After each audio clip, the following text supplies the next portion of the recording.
The world was ablaze, kingdoms falling one after the other, as armies marched under the banner of the man I had once loved, Arion, the sovereign conqueror. By his side I had been his confidant, strategist, and weapon. Every triumph of his was built on my knowledge, my loyalty, and my unwavering belief in him. Yet, when his ambition reached its peak, I was cast aside like a pawn sacrificed in a game I no longer understood. I was Kira, the daughter of a fallen noble house, a scholar with a sharp mind but no station. Arion saw potential in me where others saw nothing. He promised equality, respect, and a shared dream of a united realm free from tyranny. I believed him. I loved him. But when his ambitions turned darker, his words sharper, I realized too late that I had been a tool, a means to his end. His conquest had stripped me of everything I held dear, including my freedom.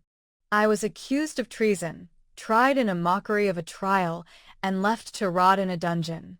It was there, in the damp, cold cell, that I died, poisoned by a chalice of wine sent under the guise of mercy. My final thoughts were not of despair, but of anger. My trust had been my undoing. Yet death was not the end. I woke up in my bed, gasping for air. The scent of lavender filled the room, and sunlight streamed through the window. My hands trembled as I looked around. This was my old chamber, the one I had lived in before Arion had found me.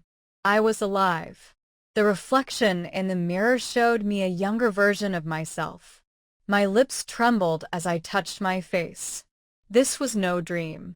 It was a second chance, a rebirth into a time before I had been betrayed. The world had not yet fallen under Arion's rule. The alliances I had helped forge had not yet been broken. And Arion himself was still a rising star, not the conqueror who would betray me. I vowed then and there that this time would be different. Arion might have used me before, but now I would be the one to manipulate the board.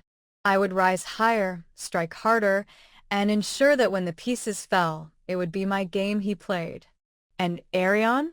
He would learn what it meant to be conquered. I spent the first week after my rebirth gathering my bearings. It was surreal to relive moments I thought lost forever. The court was still abuzz with Arion's growing fame. A brilliant tactician and a charismatic leader, he was quickly becoming the darling of nobles and commoners alike. But I knew the darkness behind his charm.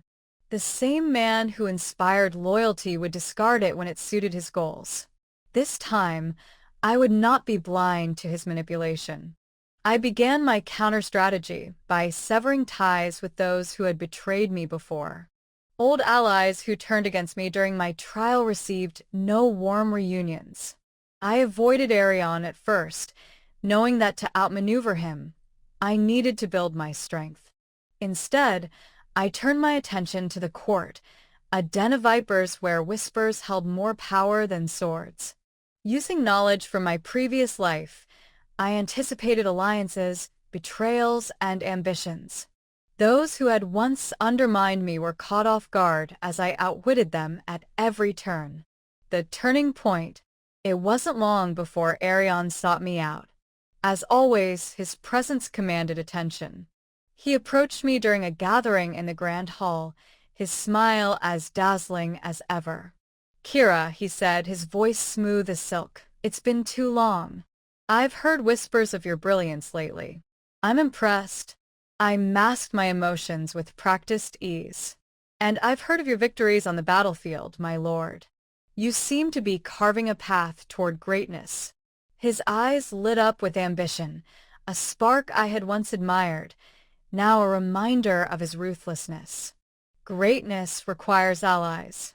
I remember your insights were invaluable to me once. Perhaps we could work together again." His words were honeyed, but I knew better. Arion was testing me, gauging whether I could still be of use to him. In my past life, I would have eagerly accepted, driven by my love for him and our shared vision. But this time, I played a different game. I am flattered, But I have my own goals to pursue, I replied coolly, offering a polite but dismissive smile. Perhaps our paths will align when the time is right. His smile faltered for a fraction of a second, but he quickly recovered. Then I shall wait for that moment. Building the trap. While Arion tried to reel me into his schemes, I worked behind the scenes to undermine him. I forged alliances with those he had alienated in his quest for power, offering them loyalty and security he could not. I whispered doubts into the ears of his trusted commanders, planting seeds of discontent. At the same time, I positioned myself as a rising star in court, presenting ideas and strategies that gained the admiration of the king and his advisors. Arion's growing influence now had competition, and I made sure it was mine. But I was careful not to strike too soon. Arion was no fool. He would sense an outright attack. Instead, I let him believe I was still undecided, a piece on the board he might yet claim. The test of wills. The moment of truth came during a military council meeting. Arion presented a bold plan to crush a rival kingdom, one that would solidify his path to dominance. It was the same strategy one had helped him devise in my past life, one that would lead to the collapse of the kingdom's defenses and the rise of his empire. But this time I spoke up. While Lord Arion's plan is bold, it leaves our western border vulnerable. A clever enemy might exploit this, turning our strength into a weakness. The council murmured in agreement, and Arion's gaze snapped to mine. For a moment, I saw the calculating predator beneath his charming facade. "And what would you propose, Lady Kira?" he asked, his tone measured but sharp. I smiled, as if unaware of his challenge.